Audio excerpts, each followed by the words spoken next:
I was an American pilot. The one who caught me was a Vietnamese. I was taller and stronger than him, but I didn't dare to stand straight. And I was captured in the jungles of Vietnam. I knew. The only way to survive was to play weak. They dragged me into a small village in Laos. I forced a smile, met every villager's eyes, tried to act friendly, harmless. They told me to sit, so I sat.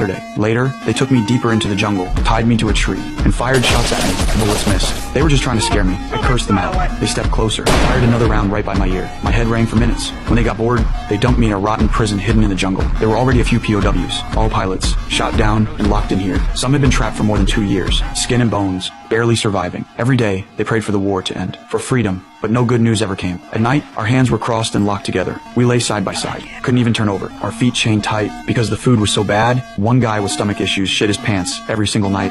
I wanted to help, but I needed a nail. There's only one nail, on the guard's resting post. I told my buddies to distract them. Only one guard stayed, a friendly dwarf. I walked over, pretending to ask for toothpaste, made the dwarf laugh his ass off. With my other hand, I yanked that nail free. Back in the cell, I ground it down with a rock, turned it into a thin iron pick. That night, I picked the lock on my handcuffs. Finally, we could at least turn over in our sleep. After that, I started thinking about escape. I saw how weak the guards were. Breaking out didn't seem that hard, but the other POWs reminded me the hard part wasn't escaping. It was surviving the jungle. The jungle was the real prison. No water, no food. You wouldn't last, but I refused to believe that. The food in this prison was dog shit, not just for us. Even the guards were starving. The prison dogs? Skeletons with fur. Most days, all we got was rice. When food was really scarce, they'd bring us bowls of mealworms. Eat it or starve. No other choice. Why so bad? Because our bombers had destroyed their fields. No harvest. Everyone was starving. Giving us worms was considered special treatment. One day, a Thai pal overheard the guards talking. They were starving, crazy, wanted to go back to their village and eat, so they planned to dump us in the jungle, shoot us down, and pretend we escaped. That way, nobody would blame them. We had no choice but to escape, so we decided to move the next day.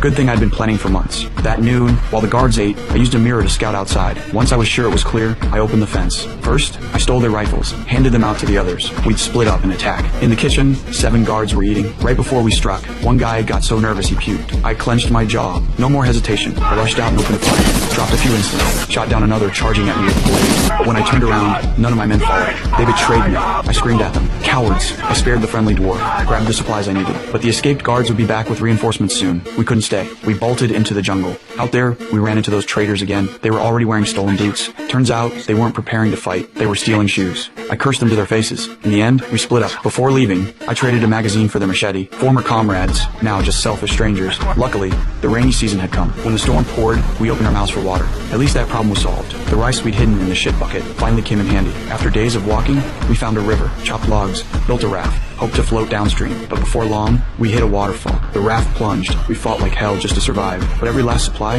was gone.